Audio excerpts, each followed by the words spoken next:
The Varginha UFO incident, Brazil's Roswell.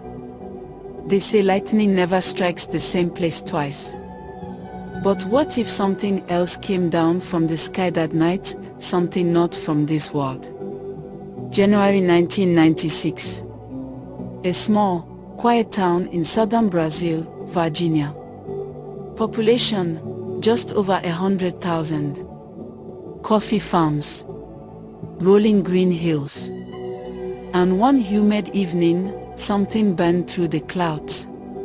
Witnesses would later say it wasn't a plane or a meteor. It zigzagged. It glowed red. And then, it fell. Somewhere beyond the outskirts of town. What followed over the next few days would become one of the most haunting modern UFO encounters ever recorded. A story so strange, so chilling, locals still whisper about it nearly 30 years later. This is the Varginha UFO incident. Or as many call it, the Brazilian Roswell. It began on the night of January 13, 1996. A group of witnesses reported seeing a strange, cigar-shaped object moving slowly across the sky, trailing thick, white smoke. It emitted a deep humming sound, like an engine struggling, one man said, before it dipped sharply and vanished beyond the ridge. The following morning, rumors spread, the military had cordoned off farmland north of the city. Something had crashed. And in the air, that smell. Sulfur, burnt metal, and something worse, something biological. Locals would later describe seeing army trucks moving in and out through the night. Tarps covering strange shapes. Men in gas masks. And soldiers ordering farmers back into their homes at gunpoint. No one knew it then, but the real story was just beginning. A few days later, January 20th, 3 young women were walking home through an empty lot in their district. It was early afternoon. The air heavy after rain.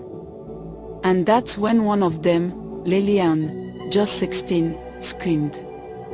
They saw it. At first, they thought it was a wounded animal, thin, crouched in the mud, shivering. But as they got closer, they realized it wasn't human either. It was small, maybe a meter tall. Its skin was dark brown, sleek and shiny like oil. The head, enormous, shaped like a heart turned upside down. 2 large, red, bulging eyes that seemed to shimmer in the light. No hair. No clothes. And the smell, strong ammonia, rotting eggs, burning chemicals. They said the creature looked afraid. Its chest rose and fell rapidly.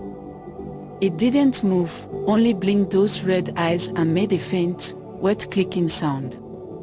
The girls ran. They bolted back home, screaming that they'd seen a devil. Their mother thought they were hysterical, until a neighbor rushed in saying the army had suddenly arrived in the area. Trucks, sirens, and men collecting something from that same empty lot. That night, townsfolk reported hearing helicopters circling overhead. Strange lights flickered in the hills. Dogs barked endlessly, then fell silent. Within hours, the military was everywhere, unmarked jeeps, soldiers blocking roads, men carrying sealed containers into armored trucks. One local firefighter, part of the first response, later said off record. It was not human. And it was still alive when we took it. According to several witnesses, at least 2 creatures were captured, one alive, one dead. The living one was supposedly taken to a nearby hospital, where it was kept under heavy guard. Doctors and nurses were ordered not to speak. But whispers leaked out about a strange patient unlike anything they'd ever seen. A strong smell. A body that seemed to absorb light. And, most haunting, eyes that followed them even when the head didn't move. Weeks later, tragedy struck. A young military policeman named Marco Eli Choriz, who had reportedly helped capture one of the creatures, suddenly fell ill. He developed a severe infection, mysterious, aggressive, that spread through his body in days. Doctors couldn't identify the cause. He died on February 15, 1996, just weeks after the incident. His autopsy was sealed. His family was told nothing. But privately, they said his body had signs of radiation burns. Some believe he was infected by direct contact with the being. That the creature released something toxic or alien when captured. After the soldier's death, everything went quiet. Military vehicles vanished overnight. Documents disappeared. Witnesses were warned to stop talking, and many did. When reporters pressed for answers, the Brazilian army denied everything. They claimed it was all a case of mistaken identity. That the girls had seen a deformed man covered in mud. But when that man was interviewed, he looked nothing like their description. And there were still too many questions. What about the crashed craft? The sealed military trucks? The body taken to the hospital? The death of the soldier? Here's where it gets even stranger. In the days following the incident, UFO sightings exploded across southern Brazil. Farmers reported glowing orbs moving silently above fields. Pilots saw lights following their planes, matching speed and altitude. One local farmer swore he saw 3 small beings walking near his property at dawn, heads too big, arms too long. When he shouted, they turned their eyes toward him.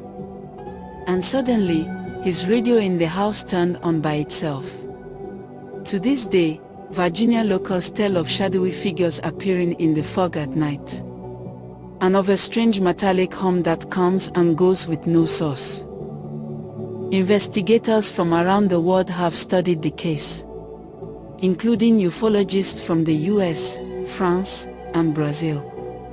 Many call it the most credible modern alien encounter ever recorded. Why? Because of the number of witnesses, because of military involvement, and because of the cover-up that followed. Even years later, new evidence keeps surfacing. A leaked hospital logbook showing an unregistered patient brought in that day. A retired colonel confessing that something not human was indeed found. And fragments of strange metal discovered near the supposed crash site. Lightweight, heat-resistant, and unidentifiable. The Brazilian government, however, still denies everything. So what really happened in Virginia? Was it a UFO crash? An experimental military craft gone wrong? Or the unthinkable, an encounter with life beyond our world? Maybe we'll never know. But ask anyone who lived there in 1996. They'll tell you something real happened. Something the world wasn't ready for.